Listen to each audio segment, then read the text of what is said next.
Hello my friends, welcome to my channel, it's me.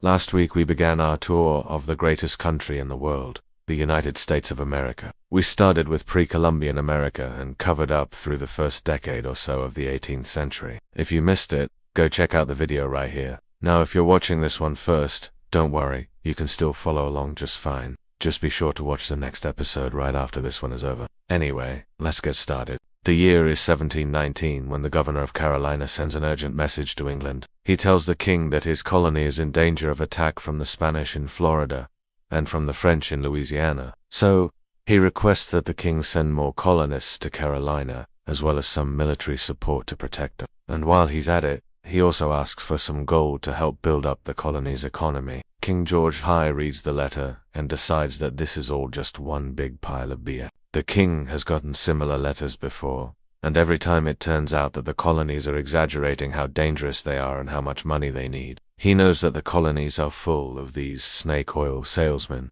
who come over to North America and then try to make a quick buck by telling the king that everything is falling apart and that he needs to send more people and more supplies. But actually no, they're doing pretty alright. They don't really need any more settlers. They don't really need any more gold. And most importantly, they definitely don't need any soldiers to defend them, because there's nobody attacking them. See, these guys are trying to sell the king on fighting a war that isn't happening, and it's driving him crazy. Anyway, the king throws the letter in the fire and goes back to playing cards with some courtiers. Now unfortunately for the poor schmucks in Carolina, the king's view of the colonies was fairly typical among the English aristocracy. Most of them saw the colonies as nothing more than a nuisance. Sure, they had their uses, but really, the colonies were just a bit of a hassle. As far as the English were concerned, the primary purpose of the colonies was to serve as a dumping ground for unwanted people. Ever commit a crime back home, send you to America. Have a bunch of illegitimate children you don't want to take care of, send them to America.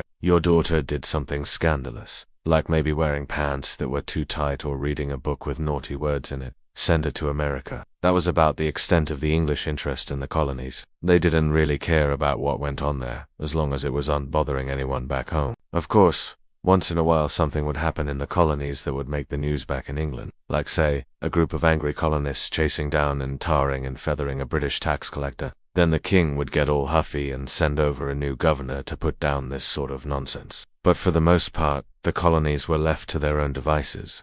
One thing that helped the colonies develop in this way was the fact that the vast majority of Europeans during this period didn't know how to navigate across the Atlantic Ocean.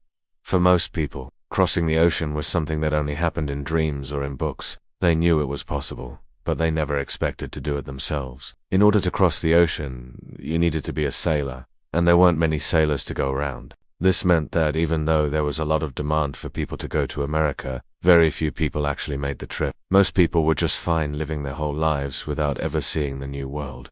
For those who did make the trip, however, things could be quite different. For starters, once they got to America, they had to deal with the reality of life in a frontier settlement. Even though the colonies were growing quickly, most of them were still very small and very vulnerable. They were constantly on the lookout for attacks from Native Americans or from rival European powers. This meant that life in the colonies was not relaxing by any means. Everyone had to be ready to drop everything and run for the hills at a moment's notice. Oh, and on top of that, they had to deal with the wildlife. And let me tell you, the wildlife in America was not exactly welcoming. There were bears everywhere, and not the cute teddy bear kind of bears, but big, mean, ugly bears that wanted to eat you. And don't forget the mosquitoes. Those things were huge and vicious and carried all sorts of nasty diseases. Life in the colonies was not for the faint of heart. Despite all this, people kept coming. Why? Well, for a lot of people, it was because of economics. Back in Europe, the vast majority of people were poor and working for pennies.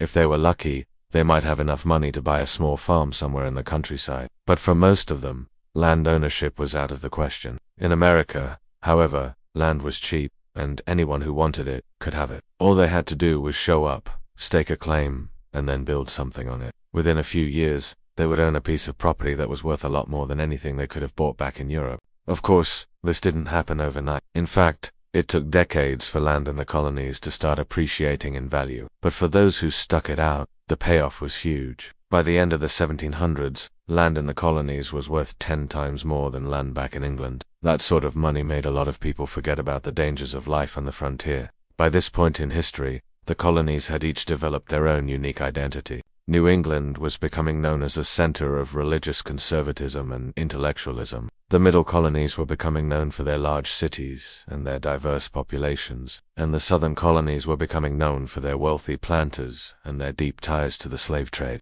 Each of these colonies had its own strengths and weaknesses, but all of them were growing quickly and developing their own distinct cultures. Despite this, the colonies were still very dependent on England. They relied on England for military protection, for economic opportunities, and for cultural leadership. For the most part, England was happy to provide this support, but this wouldn't last forever. As the 1700s wore on, the relationship between England and the colonies would become increasingly strained. England began to see the colonies as a source of wealth and power, and they started to impose more and more restrictions on them. The colonies, for their part, began to resent these restrictions, and they started to assert their independence. Before long, things would come to a head and the colonies would declare war on England.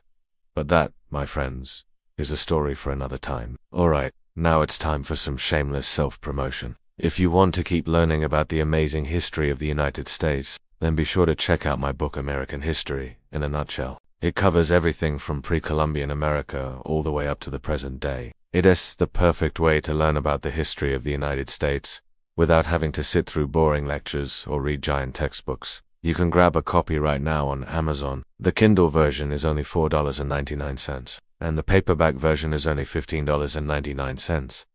That's less than the price of a Big Mac meal. So come on, treat yourself. Grab a copy today and start learning. I'll see you next time.